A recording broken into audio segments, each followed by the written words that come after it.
Então, essa é um pouco a minha provocação. E agora eu vou querer convidar os gurus dos negócios e da tecnologia. Só isso, gente, viu?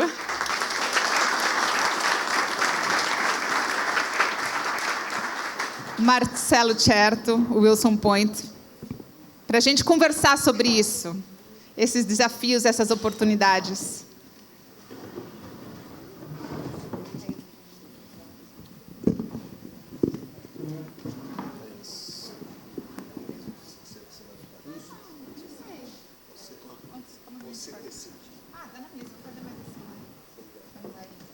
Isso é um bate-papo, né? Então, tá bom.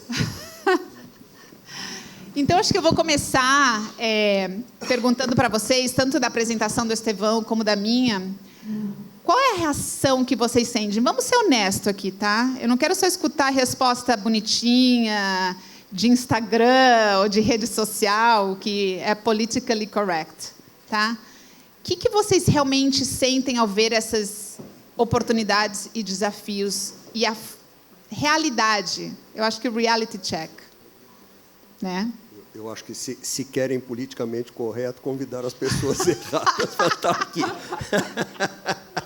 Acho que primeiro ponto é esse.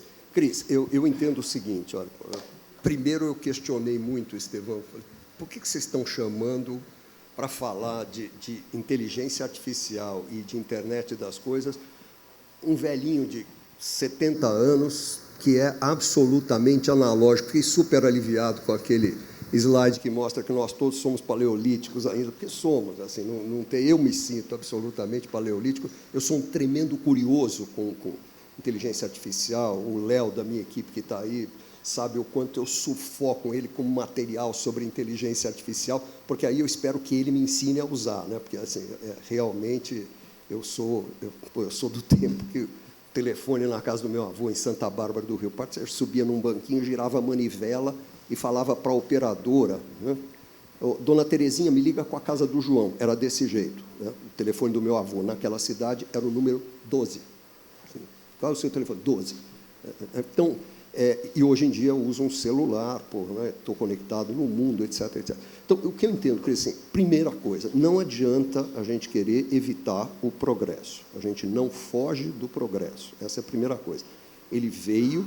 Tem gente muito boa, eu estava comentando com o Wilson, um pouco antes da gente começar aqui, eu tenho amigos que são radicalmente contra a inteligência. Não, inteligência artificial, esse troço é perigosíssimo, não podemos usar, temos que proibir todo mundo de usar. Desde que o mundo é mundo, a gente tem as pessoas que seguem as leis, seguem as regras, e pessoas que não seguem as regras. Organizações e países que seguem regras, organizações e países que não seguem as regras. Se os que seguem as regras pararem de usar, porque vai vir uma regra, uma lei, uma norma que proíbe de usar, quem vai continuar usando e quem vai continuar desenvolvendo são os malvados, né? Então, quem vocês preferem que domine a melhor inteligência artificial? Os mocinhos ou os bandidos? Porque os bandidos vão de qualquer jeito. Então, não tenha dúvida, porque regra existe para quem cumpre regra, porque para os outros não existe e não existirá. A mesma coisa vale um pouco para a questão ambiental, etc. Eu acho lindo assim, os governos e organizações europeias estarem preocupadíssimos com a situação da preservação da biodiversidade aqui no Brasil, porque eles destruíram a deles antes, e destruíram completamente. Nós preservamos para burro e só tomamos porrada da imprensa global, né? O agro brasileiro só toma porrada.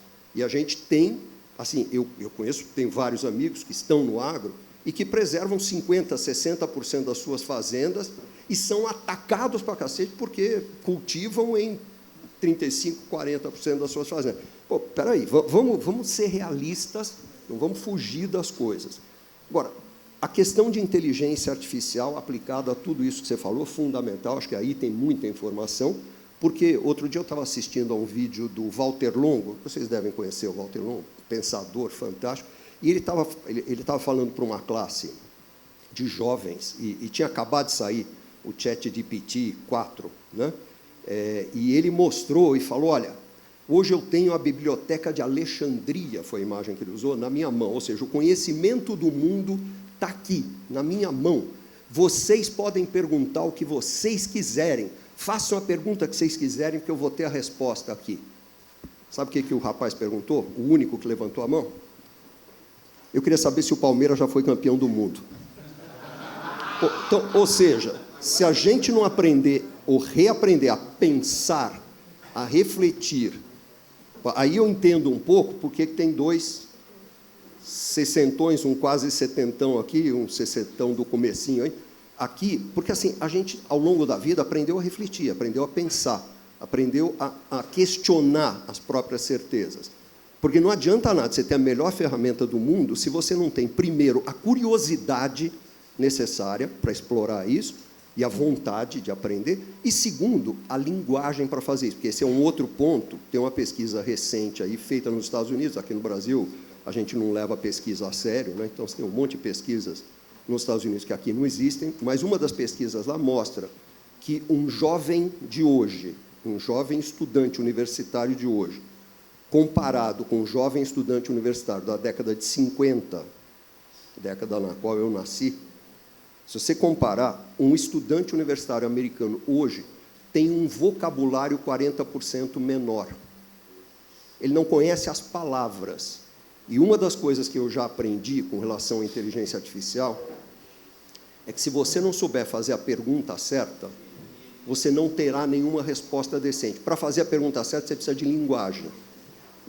Eu posso me estender um pouquinho aqui para contar uma pequena historinha, storytelling. A última história para a gente também escutar. Antes de passar para o Wilson. Mas, assim, eu, na década de 70, 1977, para ser preciso, eu estava fazendo uma pergunta como mais sorte do que juízo, mais cara de pau do que qualquer outra coisa. Eu me vejo, com 20 e poucos anos de idade, fazendo um estágio num banco americano, na época era o 4º maior banco dos Estados Unidos, na Park Avenue, um prédio maravilhoso, um prédio inteiro, né? E um belo dia avisam, olha, amanhã venha bem agasalhado. Eu estranhei muito, porque era verão, fazia um calor do cão, Nova York no verão faz um calor do cão, mas amanhã venha bem agasalhado, porque você vai conhecer o centro de processamento de dados. E aí nós fomos parar num andar, o andar inteiro, o computador ocupava o andar inteiro, era um daqueles IBM, mainframe, coisa e tal, que vocês nunca viram na vida, porque aquele negócio não tem o menor propósito hoje em dia, e o andar inteiro tinha que ser refrigerado, né? E aí vem o chefe do departamento e diz assim, vocês que são de outras áreas do banco, eu vou ensinar para vocês a única coisa que vocês têm que entender disso aqui que nós fazemos, porque vocês não vão ser capazes de entender o que nós fazemos aqui. Então, vocês vão sair daqui, porque nós dependemos dos dados que vêm de vocês. Então, vocês vão sair daqui com um único conceito, que é o que é importante. Vai no flip chart e escreve SISO. E parou. E fica todo mundo ali, né? O brasileiro da turma lá do fundão fica quietinho, esperando para ver o que vai acontecer. Um australiano que estava ali no meio levantou a mão e falou, o senhor pode explicar o que é SISO? Eu falei, muito fácil, boa pergunta. SISO significa shit in, shit out. Isto aqui, essa máquina que chamam de cérebro eletrônico, não tem nada de cérebro, é burra feito uma porta, mas é muito CDF, muito rápida. Tudo que ela faz são correlações entre dados, numa velocidade superior a qualquer um aqui dentro dessa sala. Então é isso, mas se a gente alimentar com merda, vai sair merda. Passam-se 47 anos e com relação à inteligência artificial continua exatamente a mesma coisa. A inteligência artificial não é nem uma coisa nem outra, nem é inteligente nem é artificial, e ela depende do que alguém colocou lá dentro, ou ela vai aprendendo sozinha, e do que a gente pergunta para ela. Se você puser uma pergunta de merda, você terá uma resposta de merda. Então, nós precisamos saber o que perguntar e com a linguagem adequada. Acho que o pessoal tem o quote do dia, né? Do Marcello, ele já deu certo. Wilson, tuas reações? Olha, como o Marcelo também, fiquei bem surpreso, orgulhoso, grato ao Estevão, a todo o pessoal e a você pelo convite. Mas fiquei pensando por que me chamaram para esse painel, né? A gente se adapta a tudo na vida rapidamente, né? Eu tenho 65 anos e, como falei com o Ronda aí hoje, né? Sou do agro, nasci na roça e fui criado numa casa de madeira sem energia elétrica. Então, sem energia elétrica, na década de 60, não é sem Wi-Fi, sem luz, sem televisão, sem geladeira, em que à noite se conversava só com o pai e a mãe, ia dormir cedo, né? A gente tinha lampião e lamparina. E fui na escola do sítio. Hoje eu vejo os pais tão preocupados em escolher as escolas e tal.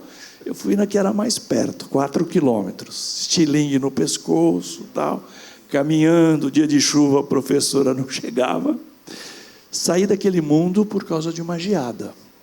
Uma grande, minha mãe tocava uma roça de café, geou como nunca, era horrível, e a gente perdeu a colheita, precisamos vender o sítio para pagar a dívida e mandamos para Rinópolis, ali pertinho de Tupã, eu nasci em Oswaldo Cruz.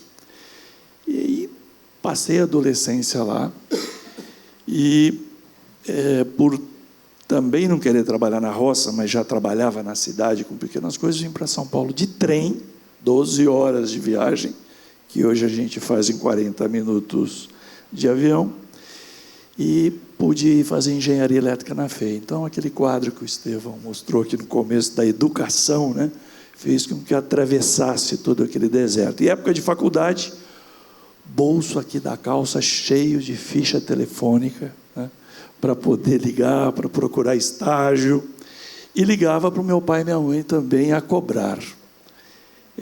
O telefone da minha casa era 62, em Rinópolis. E eu escutava as telefonistas, uma passando para a outra, coisa que a maioria do público aqui não sabia. E, às vezes, meu pai ainda dava uma bronca. De novo, era a segunda ligação do mês, às vezes. De novo, isso custa caro, a cobrar e tal.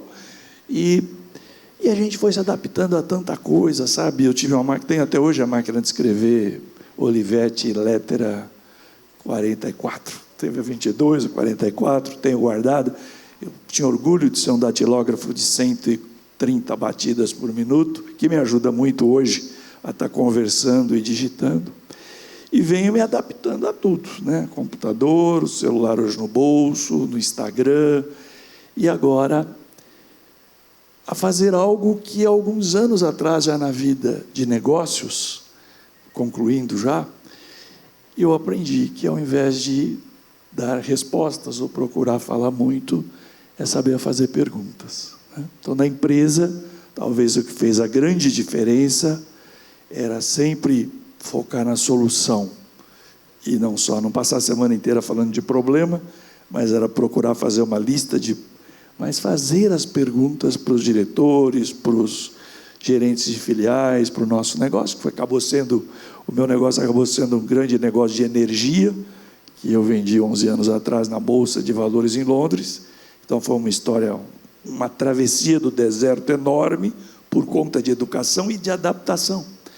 Mas saber fazer as perguntas certas ajudou demais, não só nas visitas pelo mundo para aprender, copiar e colar, como agora eu estou aprendendo. Estou usando desde o chat GPT até a Luzia no WhatsApp, não sei quem usa a Luzia aí, mas eu, quando estou com pressa, eu pergunto para a Luzia, que é uma inteligência artificial, e outras tantas aí, o Perplexity, um monte de coisa, que está me ajudando a construir os textos. E eu estou com um filho agora, eu tenho 4 filhos, o mais velho esteve aqui ontem, né, o Vinícius, e o mais novo está fazendo engenharia biomédica no Einstein, nessa escola linda aí. E estava me contando essa semana, bom, a imagem já está sendo super violenta para cirurgias à distância, né? Inteligência artificial, mas ele está super emocionado com uma aula que está tendo ali, de alguns bons médicos de Harvard, de outros lugares do mundo, que estão num programa de criação de avatar, em que o médico coloca uma série de equipamentos nos braços e faz as cirurgias, que são todas gravadas, filmadas e tal, para que ele possa continuar fazendo cirurgias no futuro, mesmo quando ele não estiver aí, ou ele possa dar aulas, e são milhares de problemas que acontecem durante uma cirurgia, como ele reage, né? E isso só é possível com muita análise de dados. Então, assim, é um mundo. E aí eu pude dizer, eu estou indo amanhã para Cuiabá, né? Contei agora há pouco aí, vou estar em Cáceres, estou hoje na energia limpa, na energia solar, e visitando muito a Amazônia também, estive em Roraima. Então, assim, saí do agro, mas de um agro bem daqueles do gráfico lá atrás, né, com enxada, com cavalo. Meu pai que faleceu agora uns anos atrás, ele diz: rapaz, você deu uma sorte na vida, porque se não tivesse tido aquela geada, meu plano para você era comprar uma égua para você fazer o ginásio na cidade. Como nada deu certo. E por isso que eu falo que o que vem de crise traz oportunidades. Exato. Então, como teve um desastre lá climático, mas a gente aproveitou aquilo, e eu estou aqui no palco hoje para participar de um evento de inteligência artificial. Obrigado. Não, ótimo, porque exatamente isso, né? Quando eu pensei, bom, eu acho que essas tecnologias, eu também sou uma otimista em série, tá?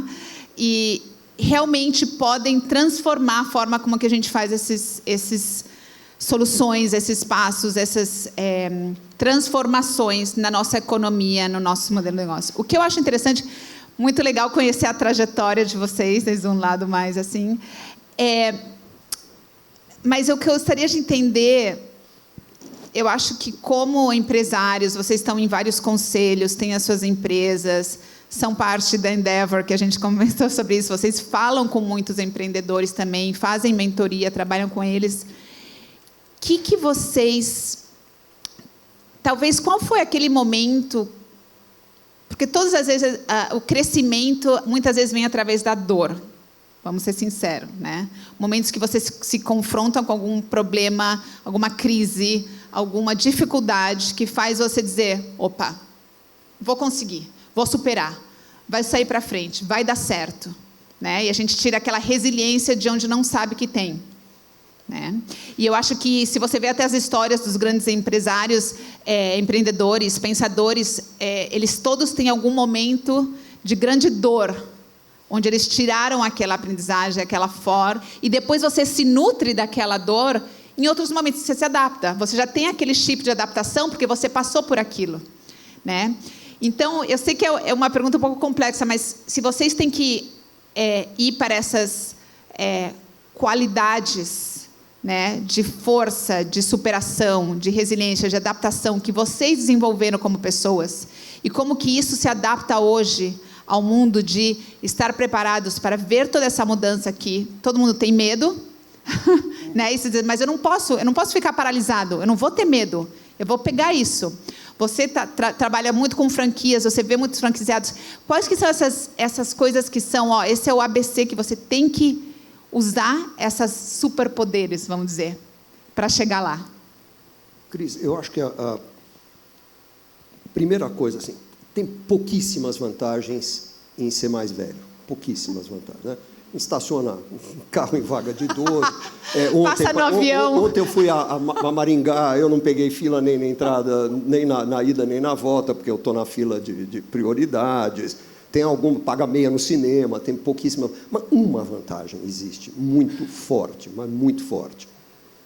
Nós dois, o Wilson é bem mais novo que eu, mas nós dois já passamos por tantos fins do mundo, mas tanto. Eu já vi o mundo acabar tantas vezes. Agora acabou. O bug do milênio vai quebrar todo mundo, vai parar tudo, os aeroportos vão parar de voar, não sei o quê. Pô, gente, calma, assim, o fim do mundo não existe. Pô, calma. Acho que essa é a grande... Até a pandemia, coisa, né? A gente pensou que ia acabar tudo. A pandemia vai acabar. Eu dizia, o pessoal mais jovem da minha equipe que está aqui me ouviu dizer: gente, primeira coisa, pandemia, peraí, o mundo não vai acabar. Nós não vamos todos morrer. A economia não vai parar. Tem gente que vai parar. Nós vamos acelerar. Porque a pandemia vai gerar oportunidades. Eu vou ter uma historinha sensacional para, assim, os primeiros dias de lockdown. Era comecinho, que assim, eu tinha deixado algumas coisas que eu tinha trazido do escritório, eu tinha largado no porta-mala do carro e precisava delas para trabalhar. Então, eu desci a garagem para pegar as coisas e encontro meu vizinho de garagem, que é um cara 10 ou 12 anos mais velho que eu, também ali, ele também tinha descido para pegar alguma coisa. Ele falou: Marcelo, o que você está achando dessa pandemia? Eu falei, como assim? Ele falou, cara, não podemos perder essa pandemia de jeito nenhum, cara. Eu não acho que é a minha última grande crise, cara. É a última grande crise que eu vou enfrentar. Eu estou velho, cara. Eu não posso perder esta pandemia de jeito nenhum, porque vai ter oportunidade pra cacete, cara. Acho que essa postura que eu vejo, se a gente olhar para o empreendedor como o Wilson, que é um baita empreendedor, os empreendedores outros que eu conheci dentro da Endeavor, eu conheci o Wilson dentro da Endeavor, outros empreendedores que eu conheci dentro da Endeavor, que eu conheço pela vida, eu tenho a fortuna de trabalhar cercado de empreendedores o tempo todo. Acho que a primeira coisa que tem, eles olham para cada problema como uma oportunidade, porque acho que essa é uma coisa que eu aprendi também há muitos anos, é o seguinte, todo negócio, toda solução nasce de um problema.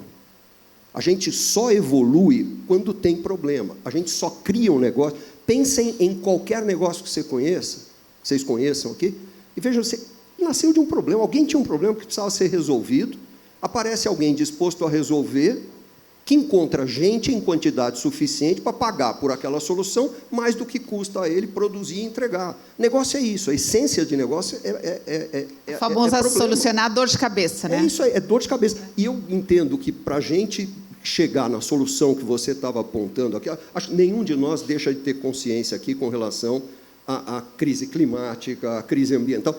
Pô, acho que hoje em dia não dá para a gente ignorar, a não ser que a gente viva num outro planeta, ou seja, daqueles terraplanistas, coisa e tal, que eu espero que aqui dentro, acho que um evento como esse não viria nenhum. Mas, assim, eu acho que todos nós estamos conscientes de que tem problema. E aquilo que você usou a frase aí, o pior momento é também o melhor momento, porque é ali que você vai ter que usar a sua criatividade, vai ter que usar a cabeça. Agora, eu tenho muito medo, Cris, principalmente quando se fala de soluções para problemas ambientais, do radicalismo, tanto de um lado como do outro. Tanto do lado que diz, não existe crise climática, isso não existe, é ignorar, porra, anda na rua que você vai ver, pô. Eu fui ontem a Maringá, estava 40 graus, pô. Pô, peraí, tem uma crise climática, existe uma crise climática. A temperatura média, lá me contaram lá, nos últimos 10 anos aumentou 7 ou 8 graus. Pô, tem uma crise climática. Agora, o outro lado também, que eu te contei outro dia, que estava assistindo a um programa qualquer, um debate, onde tinha uma ambientalista jovenzinha, dizendo assim, eu estou aqui para pregar que a gente pare imediatamente de usar plástico, nunca mais nenhum de nós deveria usar plástico. E o cara que estava na mesa, na posição que nós estamos aqui, um dos caras virou para ela e falou, tá bom, e nós vamos substituir teus óculos pelo quê? A sola do teu sapato pelo quê? A garrafa de água que você está bebendo, o carro que te trouxe até aqui, o Uber, táxi ou carro próprio, o elevador no qual você subiu. Peraí. Precisamos usar menos plástico? Ninguém tem dúvida. Precisamos encontrar formas mais eficientes de fazer as coisas. A solução não é vamos todos parar, vamos todos voltar para a idade paleolítica, então, porque então tem um monte de coisa que nós não podemos mais fazer. Calma, né? Vamos encontrar uma solução, né? Vamos encontrar uma solução, e assim, e acho que tem umas soluções que são meramente para inglês ver, né? Essa coisa de o europeu que dirige carro elétrico e acha que está fazendo um bem para o meio ambiente, ele ignora de onde vem a energia elétrica que abastece o carro dele, que é tudo termoelétrica. Parar com essa porra, né? Vamos ser realistas, vamos parar com soluções também hipócritas. Vamos proibir canudinho nos restaurantes. Então, por que não produz logo a fabricação de canudinho? Não é muito mais eficiente, pô? Vamos parar com soluções. Mas é tudo uma jornada. Aqui agora, gente, eu tenho que entrar aqui no debate. É tudo uma jornada. Mas, assim, e, às vezes, precisamos da provocação dos extremos para nos mover. Porque o status quo também é bem cômodo, você sabe disso. Pode ser, mas toda vez que você vai para um extremo desse, a reação também é extrema, Cris, que essa é outra coisa, assim... Não, por isso que eu falo, é uma jornada. Uma reação, então sempre vai ter alguém que faz isso é tão ridículo o que você está falando, que então não vamos mais falar. Não, peraí, não é assim, sabe? Nós temos que sempre tender ao racionalismo, a buscar uma solução que seja a solução de fato e que seja factível. Eu acho uma coisa lindíssima o que fazem, por exemplo, no Pantanal, quem já foi lá, há uma preservação enorme, há uma consciência de preservação, mas ao contrário do que queriam alguns ambientalistas anos atrás, não é proibir a visita de turistas ao Pantanal. Pô, pera, não é aí que vai estar a solução. A solução está em receber o visitante da forma correta, em educar o visitante que está lá, aproveitar, gerar riqueza a partir daquilo ali. Não é proibir. Então, eu acho que os radicalismos, tanto de um lado como do outro, não levam a lugar nenhum. Né? Assim, acho que esse é um grande problema que hoje a gente vive, é que a gente parou de aprender a tomar decisão. Nós estamos vivendo numa sociedade, e mundo, não estou falando Brasil, não, em que a gente deixou de tomar decisão. A gente, no máximo, faz escolhas. Eu ouvi isso de um italiano um tempo atrás, que ele dizia o seguinte: você vai a um restaurante e tem lá um cardápio com 20 pratos, e você escolhe um desses. Você fez uma escolha. Você não tomou uma decisão. Quem tomou a decisão foi quem fez o cardápio. E nós estamos desaprendendo a fazer o cardápio. E o pior é que as nossas decisões estão ficando binárias. Ou é Lula ou é Bolsonaro. Ou é plástico ou é só grama. Sabe, assim, calma. Vamos procurar um caminho, né, que atenda a todo mundo, né, e que atenda a sociedade e leve o ser humano em consideração, acima de tudo. Né? Respondendo à sua pergunta, né, como empreendedor que olha para tudo como uma oportunidade, como disse o Tierto. Então, na Endeavor, nós temos lá 200 scale-ups hoje, e a gente já passou também, eu tenho 65 anos, não sou tão novo assim como ele estava dizendo, mas foram muitas mudanças de tecnologia, novidades, crises, e eu vi muitas empresas nascerem e ficarem gigantes nessas horas. Como essa oportunidade agora de inteligência artificial, como todas essas grandes mudanças, em que tem gente que fica com medo e tem gente que, como ele disse do vizinho dele, quero aproveitar essa. Eu passei também por um fim do mundo, né? O Estevão trabalhava até numa empresa, assim, eu tinha uma empresa de aluguel de geradores, aluguel de energia elétrica sobre caminhões. Eu tinha filiais no Brasil todo, e em 1999, a empresa era jovem, mas quem é da minha idade aqui vai lembrar que o mundo ia acabar. Dia 31, no ano 2000, o mundo ia acabar. Estava em algumas igrejas, né, em vários motivos, tinha motivos religiosos, que garantiam que o mundo ia acabar naquela noite, mas também tinha o famoso bug do milênio, né? Os computadores não iam entender que a mudança de 99 para 00, será que ia ser 2000 ou será que ia ser 1900? E uma das coisas que podia acontecer, com o sistema financeiro, tudo, era também acabar a luz, né? Graças a Deus o pessoal pensava desse jeito, e que todas as usinas elétricas iam parar. E aí, por uma essas coisas de empreendedorismo, lá pelo mês de agosto de 99, eu comecei a comprar toda a produção que eu encontrava, da Estemac, lá em Porto Alegre, da Cummins, da Caterpillar, sem dinheiro mesmo, fazendo grandes dívidas, mas encomendando. Quando chegou em novembro, dezembro, em que os bancos ficaram, o Serasa, a Bolsa de Valores, os hospitais, as UTIs, todo mundo muito preocupado com a noite de 31 de dezembro de 99. Eu me lembro que os cariocas, eu tenho até uma manchete numa apresentação, que os cariocas anteciparam o Réveillon, a festa foi um pouco antes do fim do mundo, que era para garantir, e eu estava lotado de geradores, não tinha para comprar, mas eu tinha para alugar, e o preço era muito caro, eu alugava muito caro, e eu só alugava por 4 meses, até março, era dezembro inteiro, porque tinha que instalar. E como, sei lá se vai acabar de uma vez, ou vai voltar a luz, então eu cobrava 4 meses. E já que o mundo ia acabar, tinha que pagar adiantado. Então eu recebi tudo adiantado em 99, antes do fim do mundo. Foi um golaço, gente. E eu aluguei geradores que em 4 meses se pagaram, né? Aquela noite a gente ficou acordado, como todo mundo sabe, não acabou o mundo, não aconteceu nada, não acabou a luz. Muitos ficaram com o gerador até março de 2000, outros tentaram devolver, outros renegociaram o preço, mas a gente pagou a dívida e foi um golpe de sorte. Foi uma oportunidade diante de um fim de mundo, né?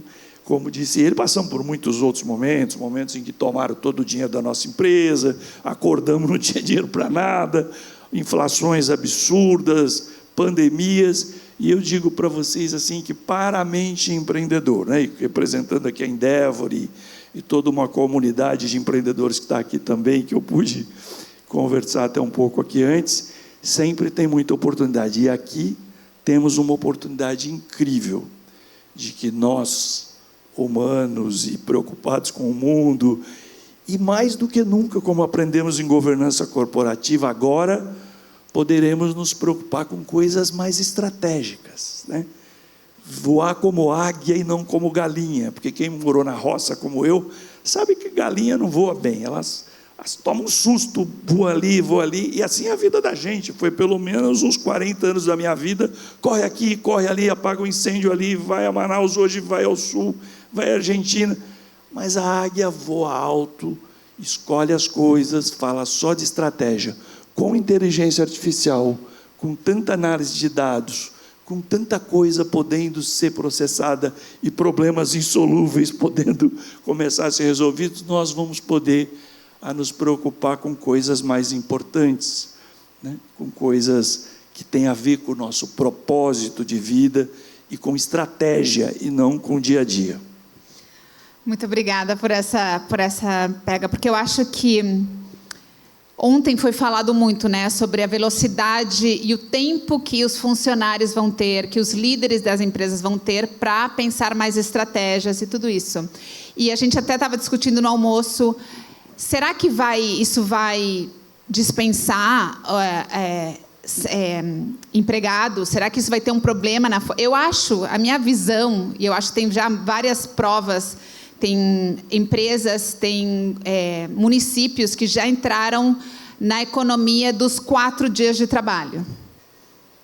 Foram várias empresas que já fizeram o teste e a produtividade aumenta. Porque o cérebro hoje da gente, o que estava falando ontem também, está hipersaturado de informação. A gente está cansado. Sabe? Vocês estão aqui, estão no celular, estão vendo, estão pegando anotação, estão fazendo coisa. O nosso cérebro está saturado, o nosso cérebro precisa de oxígeno. Tem as teorias do brincar para adultos. Por que a gente precisa brincar? Por que a gente precisa dançar? Porque o nosso cérebro tem que se oxigenar para ser mais estratégicos. A gente não tem que ficar mais horas em frente ao computador. A gente tem que sair, a gente tem que correr, a gente tem que dar risada, a gente tem que... Porque a Google, ontem eu estava falando com o pessoal da Google que estava aqui, ele falou, Cris, não é só o que você acha que a Google é legal de estar trabalhando, é mais. Foi ainda mais do que eu imaginava estar trabalhando. Ele fala, a minha parceira fala, você está trabalhando? Então, acho que o tempo que a gente vai ganhar com inteligência artificial, a gente tem que ser muito esperto para não criar um burnout em outras áreas. Usarmos esse tempo para buscar o propósito, para falar com pessoas, para ser curiosos, para sair, ver, pensar, oxigenar o nosso cérebro, porque o nosso cérebro, que nem o Estevão falou, ainda é paleolítico. E esse cérebro paleolítico ainda precisa desses estímulos paleolíticos, não de mais horas de tela. Então, vamos pensar nas soluções e o tempo que vão ser dado para a gente. Meu objetivo é semana de trabalho de 3 dias. E o resto, nutrir o cérebro, nutrir o espírito, nutrir a alma, nutrir a nossa alegria. Né? Fala aí. Então, eu acho que mais do que nunca a gente, se pudesse deixar essa mensagem, né? Aproveitando esse gancho da crise espetacular, o sucesso de uma pessoa, sucesso de uma mulher, de um homem, é o equilíbrio. O sucesso, e uma das vantagens de ser mais velho, é olhar para trás e ver quanta besteira que eu já fiz, quantos 7 dias que eu virei dia e noite, desequilibrei a vida, quantas coisas que eu perdi, né? Mas hoje, eu falo isso direto, o sucesso está no equilíbrio. Você precisa trabalhar bem, mas você precisa de família, de companhia, você precisa dos amigos, e vocês viram aqui nos mapinhas do Estevão, né? De quem vive mais com mais convivência, com mais papo, com mais conversa, né? Você precisa cuidar do corpo, cuidar da saúde, cuidar da natureza, do que você come. Eu conheço, e vocês conhecem, o Tirto conhece, alguns bilionários aí, mas que janta sozinho hoje à noite num restaurante, porque não conversa mais com os filhos, porque as mulheres anteriores já não estão mais por aí. O cara não tem felicidade. E eu conheço algumas pessoas muito simples lá na roça, muito simples, que ganham muito pouco, mas muito felizes, sabe? Dando risada, batendo papo com todo mundo, curtindo a vida e a família. Então, nunca esquecer, e o Robert Wong já fala isso no livro dele, né? Que o sucesso está no equilíbrio. E acho que a inteligência artificial e todo o motivo desse evento e tudo que nós ouvimos aqui hoje da Cris, cuidar desse mundão, mas assim, não esquecer de aproveitar, então, esse tempo para curtir realmente os filhos, a família. Você tem que morar com alguém que você ama de verdade, que você gosta muito, que você é feliz junto com aquela pessoa e não viver. Você não é obrigado a fazer certas coisas na vida. Então, é amor, é trabalho, muito trabalho, sim, sucesso profissional, né? Propósito de vida é isso. Mas família, ganhar dinheiro, sim, é legal, mas viajar é muito legal. Tem amigos que viajam de bicicleta, tem outros que...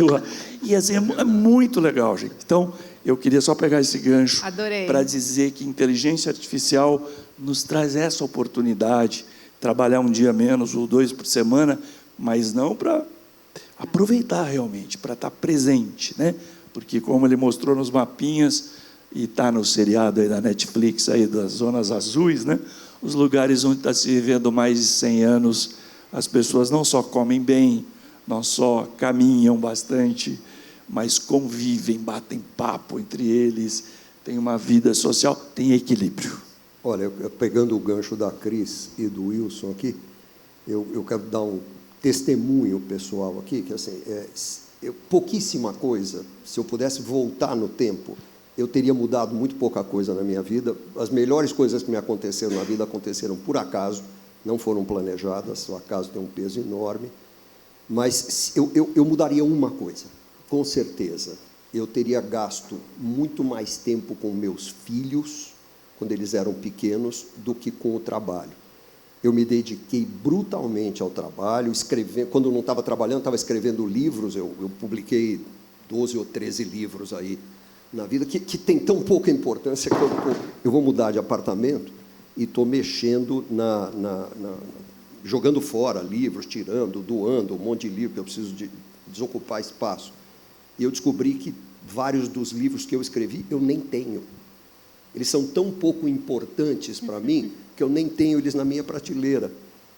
Mas a relação com os meus filhos podia ser muito melhor. Ela é boa, mas ela podia ter sido muito melhor. Minha mulher curtiu muito mais, minha mulher tem muito mais relevância na educação deles do que eu tive, porque eu estava ausente, com a justificativa de que eu estava criando algo para eles, eu estava criando um legado para deixar para eles. Papo furado. Eu estava trabalhando pelo meu ego, pura e simplesmente. Quer dizer, então, se eu pudesse voltar no tempo, ninguém pode voltar no tempo, mas se eu pudesse, isso eu faria diferente. Então, agora, eu já estou tentando adotar, eu ainda não consegui adotar a semana de... Eu já fico feliz quando só de 4 dias eu já estou feliz. Eu ainda não consegui, eu ainda trabalho 5 dias por semana. Mas, se eu conseguir, é para estudar italiano, é para brincar com as minhas netas, porque isso eu faço. Hoje em dia, eu largo qualquer reunião, qualquer evento, qualquer coisa, se minha filha me chamar para ficar com as minhas netas. Eu tento não ser invasivo, mas eu me mostro sempre disponível. Precisa. Sexta-feira à tarde, agora ela precisa que eu vá ficar com as netas. Cancelei 2 reuniões, Não tem a menor importância. Tem importância a Nina e a Juju. Ponto. O resto tem importância 0. E assim, acho que isso é uma coisa que a gente precisa entender, que as relações humanas, elas são muito mais relevantes do que qualquer coisa, porque é o que fica. Isso aí que você e eu conhecemos, e estamos pensando provavelmente em algumas das mesmas pessoas, bilionários que são profundamente infelizes, mas profundamente infelizes. E conhecemos durangos que são as pessoas mais felizes do mundo. O cara tem 2 bermudas, 3 camisetas e é feliz para burro, e não precisa mais do que isso. E uma bicicleta velha. E está feliz da vida. Muito mais do que o cara que tem 3 Tesla, 2 helicópteros e 5 jatos. Gente, eu estou adorando esse papo. Está muito emocionante até, viu? Toca, né? Toca. Porque, afinal, a gente é isso, né? A tua foto do final, né, Estevão? E que orgulho o Luca está aqui, está vendo isso, né? Porque, ao final, é o amor, né? É o amor que nos move, é o amor que nos mexe, é esse tempo. E eu ontem terminei também o meu painel falando sobre unir isso com isso, que é o que a gente todos temos em comum, todos batem igual, somos todos igual, frente à crença que você tenha, e o desafio e a oportunidade que vocês vão ter usando essa tecnologia é lembrar do seu coração, lembrar das suas emoções, lembrar disso quando você usa o racional para utilizar isso. Gente, eu sei que a agenda está um pouco atrasada, eu vou terminar o papo aqui, poderia continuar por horas, me sinto muito honrada, obrigada. Marcelo. A Cris é a pessoa mais chique que eu já conheci na minha vida, porque eu vou dizer uma coisa para vocês que vocês não sabem, mas nós dois e o Estevão sabemos. Ela, a semana passada, estava lá renovando o passaporte dela, tirando um passaporte novo. Porque ele venceu? Não, porque ele não tem mais folha para carimbar. É isso? Não tem mais espaço livre no passaporte. Pô, vai ser chique assim. Evangelizar tem o seu custo, né? Mas eu também vou te dizer, eu deixo qualquer coisa, eu tenho Nicolas, Olivia, de 8 e 10 anos, eles são a minha prioridade na vida, e se hoje eu busco trabalhar 4 dias, é por eles, sabe? Porque isso é o importante. Porque nós todos estamos aqui por uma única razão, assim, no fundo, é para ser felizes. Eu tenho certeza que o propósito de vida de cada um de nós é ser feliz. E eu descobri que não tem nada que me dê mais felicidade nesse momento do que a Juju, que tem 5 meses, eu chegar perto e ela abrir um sorrisão banguela. Eu falo, gorda, banguela e careca, e eu sou apaixonado por essa mulher. Bom, muito obrigada. Obrigada, Wilson. Obrigada, Marcelo. Obrigada a vocês, tá?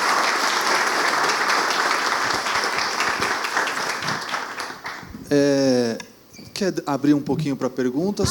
Sim, gente. A gente esquece, né? Valeu. A gente fica imerso aqui. Mas só se for pergunta fácil. Não sei se tem alguma pergunta que vocês queiram abrir, ou até compartilhar também, né? Eu acho que isso aqui pode ser... Acho que tem alguém ali que pediu o microfone também. Alguém aqui? Você ali, né? Obrigado. Bom dia. Meu nome é Nelson Alckmin. Eu queria só completar o seguinte, pelo que vocês falaram, o ESG ele veio para complementar tudo isso de vocês. Porque o ESG ele prova para o acionista, o stakeholder, que a empresa precisa dar lucro. Aí, dando lucro, eles vão para os impactos positivos, melhora os impactos positivos e diminui os impactos negativos. A inteligência artificial e a internet das coisas, também, no meu ponto de vista, veio para melhorar o mundo e salvar o mundo. Porque, com isso, você consegue ter uma melhora parte do ESG, que é do ambiental, e o social, na hora que tiver todo mundo... o ESG está tirando o trabalho? Não está. Por quê? O social das empresas pega os funcionários que perderam a parte do trabalho, treina ele para outras coisas. Então, o ESG veio para somar tudo isso e resolver esses problemas. É um complemento que eu queria dar. Obrigado. Fantástico, muito obrigada. Vai lá, Deixa eu só pegar um pouquinho para complementar aqui. E, Cris, essa aí é para você, porque você é uma empresária, a Cris é empresária, a formação dela, e você fala, eu sou uma ovelha negra dentro do WWF, porque... E aí você falar um pouquinho, que acho que a gente não falou, e eu acho que a contribuição deles aí também, bem curta, mas... qual é a importância dessas ações estarem sustentadas em resultado prático? Porque o pessoal fala, não, a Amazônia, vamos salvar a Amazônia, mas salvar a Amazônia é com as pessoas que moram na selva. Não adianta, eles moram lá, você não vai... Se a pessoa ela está precisando comer, ela vai derrubar uma árvore, ela vai matar um macaco, ela vai fazer isso, não tem jeito. Então, é um egoísmo muito grande. Você falou dos países sofisticados, né? Até nos Estados Unidos tem uma associação que fala floresta lá, fazenda aqui. Tem uma que chama isso nos Estados Unidos.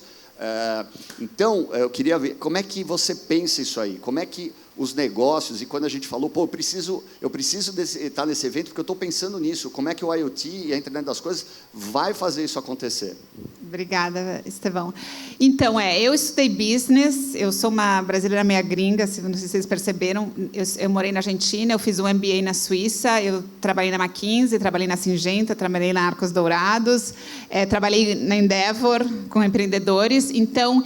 E eu entrei no mundo ambiental desde o lado socioeconômico. Eu trabalhei muito com pequenos produtores no Quênia, na Índia, no Peru, aqui no Brasil, no Paraguai. Vendo isso, a comida no prato deles, sabe? Os projetos tinham que dar comida no prato, sabe? Também venho de família do setor agro, de pequenos produtores. Então, para mim, o modelo de negócio é o que vai fazer isso sustentável no longo prazo. Você depender de uma doação de um governo norueguês para proteger uma coisa, isso nunca vai ser sustentável a longo prazo. Então, por isso que, para mim, é muito importante isso, construir essas pontes. Que, sim, a gente pode debater, mas a gente quer o mesmo objetivo. Como a gente encontra essa linguagem comum? Então, aqui, eu acho, não é falar que legal, que lindo essa utopia. Não, isso tem que ser um modelo de negócio. Isso tem que dar lucro. Dinheiro é bom. Crescimento econômico é bom. É necessário, sabe? Então, tudo isso tem que ser por isso. Mas aí, de novo... Eu tenho visões do futuro que eu acho que podem acontecer. Eu tenho visões de como a inteligência artificial num supply chain pode ajudar a solucionar coisas que hoje é caríssimo, impossível de uma trader conseguir fazer.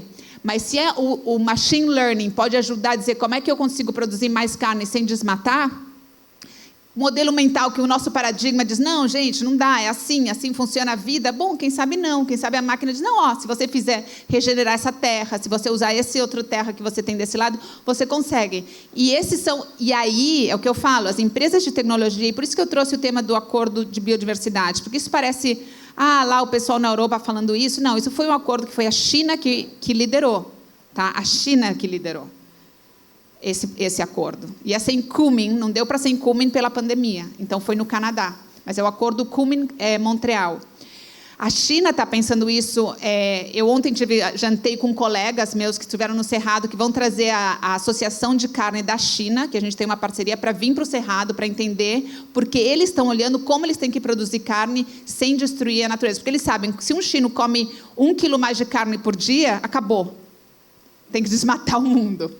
Então, esses são os modelos de negócio que vão dar resultado. E as empresas de tecnologia, vocês, vão ter que chegar para essas grandes. Por isso que eu disse, as fornecedoras de tecnologia vão ter que chegar para os clientes deles e dizer, gente, aqui, você vai poder produzir, ganhar dinheiro, reduzir os teus impactos ambientais e ainda fazer mais. E ainda ter negócio daqui 20 anos. Porque se não tem uma árvore mais de pé daqui 20 anos, acabou. Você não vai ter água, não vai ter soluções. Então, isso eu gostaria de passar muito forte a mensagem. Realmente, é o business model. Como que tem que ser modelos de negócio de natureza positiva, modelos de negócio netos e impacto de carbono. Isso já está acontecendo. Eu dei uns exemplos ontem da Apple, que eles estão conseguindo. Eu conheço, não posso dizer os nomes, porque, né? Mas eu tenho trader que hoje está conseguindo isso, no agro. Mas eles não falam, porque eles têm medo até da reação das próprias parceiras no setor. Sabe? Mas isso dá para fazer. É ter a coragem. Que eu acho que também isso é um pouco que é do empreendedorismo, né? É ter a coragem de ser o cara que é diferente, que vai, porque o valor teu, você sabe que isso tem que acontecer. Sabe? Quebrar uns paradigmas. Mas, gente, eu posso falar sobre isso? Vai lá, aqui. Tem uma pergunta do Spaca aqui também. Só para aproveitar essa pegada e deixar um insight, quem tiver interesse em procurar um pouco mais sobre essa informação, tem no National Geographic, não é um documentário novo, é um documentário de 2019, eu reassisti ele recentemente, inclusive, porque nós batemos vários papos sobre essa nossa conversa, e que fala sobre o reflorestamento pelos povos nativos. Que eles falam muito que não adianta ficar esperando o governo, ficar esperando a polícia, porque eles têm muitas dificuldades em conseguir liberações para fazer o acesso ali. E quem impede o garimpo ilegal é o próprio povo de lá. Então, é bem legal, recomendo bastante, é super simples, vai lá no National e só escreve reflorestamento, ele vai dar de cara ali, acho que tem 1h30 mais ou menos, vale a pena, ele engaja bem, é um documentário rápido de assistir, super recomendo aí. Hoje, claro, vocês imaginam, meu Instagram feed está cheio dessas coisas. Tem uns drones que lançam umas cápsulas para reflorestar, que é incrível, gente. Então, por isso que eu te digo, o futuro está aí. Por isso que porque eu tenho outro propósito, e a minha missão é estar aqui falando isso para vocês, mas o propósito de vocês é encontrar essas soluções e fazer muita grana com isso. Cris, primeiro, parabéns pelo bate-papo. Eu tive que sair um pouquinho para variar, né? Mas o seguinte, você está falando sobre o negócio da carne. Vocês já devem ter ouvido falar de food tech. São o pessoal que está fazendo, através de vegetais, carnes. E a gente, na BINC, tem uma parceria muito forte com a Taitra, que é a trade da Taiwan. E eles têm tremenda parceria com várias empresas de Taiwan que estão vindo para o Brasil. Eu me lembrei disso porque eu acabei de receber um convite disso. Essas empresas estão loucas para entrar no Brasil, para mexer com esse tipo de coisa que você está falando, de sustentabilidade. Por exemplo, você não precisa ter uma infinidade de gado por aí. Se você pode fazer a mesma carne e incrível, ter o mesmo sabor, através de vegetais. Então, são coisas que estão vindo, que são pesquisas, não tem nada a ver com inteligência artificial, mas provavelmente deve ter tido para saber como é que era a mistura correta. Quem sabe tem, né? Então, isso é uma transformação que a gente está vivendo na área de agro, por exemplo, né? Eu não vou falar mais porque... Você falou do chinês que vai falar, porque Taiwan está nessa... Está aí, está junto. Mas é, né, o que eu digo, tem investidores, até teu filho que faz investimento de impacto, falou ontem aqui, tem investidores de impacto que estão buscando isso, tem mercados, e tem o que você falou, as inovações, como é que era o último ponto? Descentralizadas. Isso que brilha meu olho. Esse é o lado business aí, que está aquela na veia, né? Que, gente, tem uma oportunidade incrível. Tem que saber como fazer? Sim. Tem que ser realista? Sim. Vai demorar? Vai. Mas tem um espaço que eu acho que a gente, quando fazer a Connect Tag, vamos fazer 54, se a gente ainda está aqui para fazer e está aqui, eu acho que o papo vai ser por aí.